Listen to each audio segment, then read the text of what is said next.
ladies and gentlemen, students and studentesses, thank you so much for joining us once more right here at raietse.co.za. At raietse.co.za, we believe that psychological health is in fact academic health. So please log on to our website, find out how you can be helped regarding someone to speak with, especially going along with these times about lockdown. COVID-19. Check it out.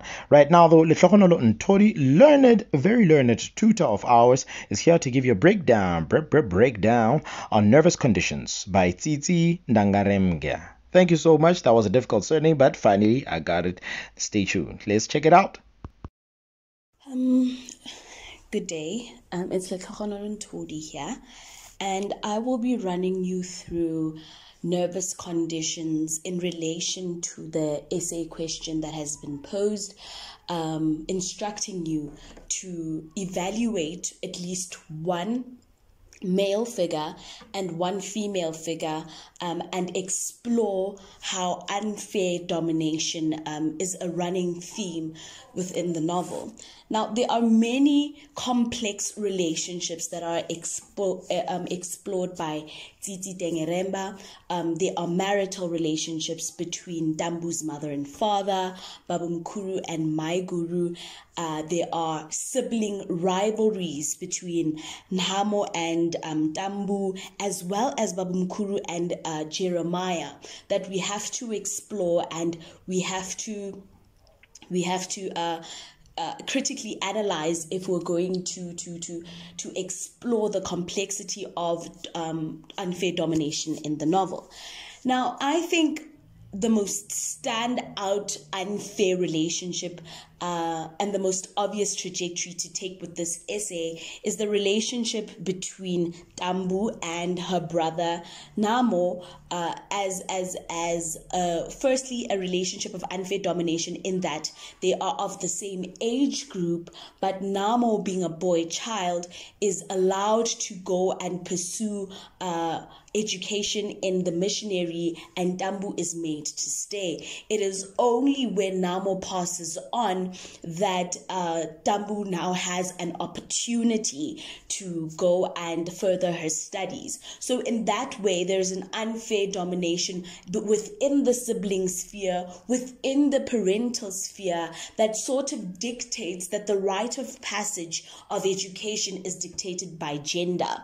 Now, that is a relationship that you can explore, but it is very short-winded because of the death that occurs for Namo.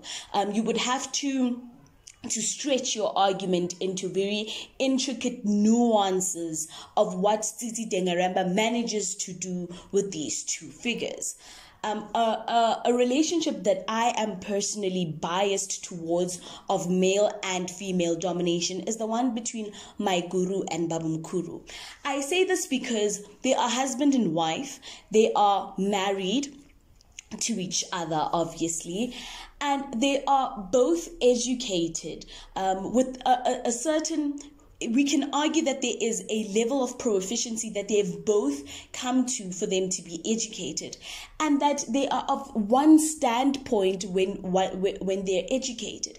However, because of her status as a woman, Maiguru becomes the sacrificial lamb who has to sacrifice her positionality to elevate the status of Babamkhulu, because she is so critically analyzed by the other female figures. She feels like if she is able to elevate Babamkhulu, then she will be more accepted in the female society. And if she doesn't allow him to grow in a space that she could flourish in, then it makes her an incompetent wife. So Maiguru is always put in a situation where she has to mediate and negotiate between the dual roles of being an educated woman as well as a married woman with a family. So that is a very complex relationship that you can explore. You can also explore the way in which Babamkhulu addresses Maiguru. He is very cold towards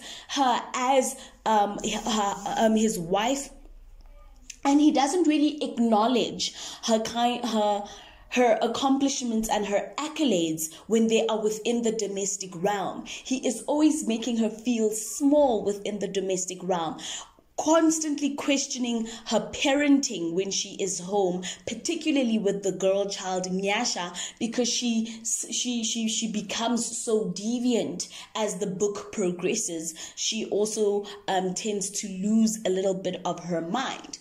Now, that is a complex relationship of domination that you can explore because it's very parallel. We have a man, a woman, we have them married to each other, we have them share the sphere of parenthood where they should be at an equal footing. There are all these missteps that tip the scales, and we find ourselves in a situation where one is more dominant than the other.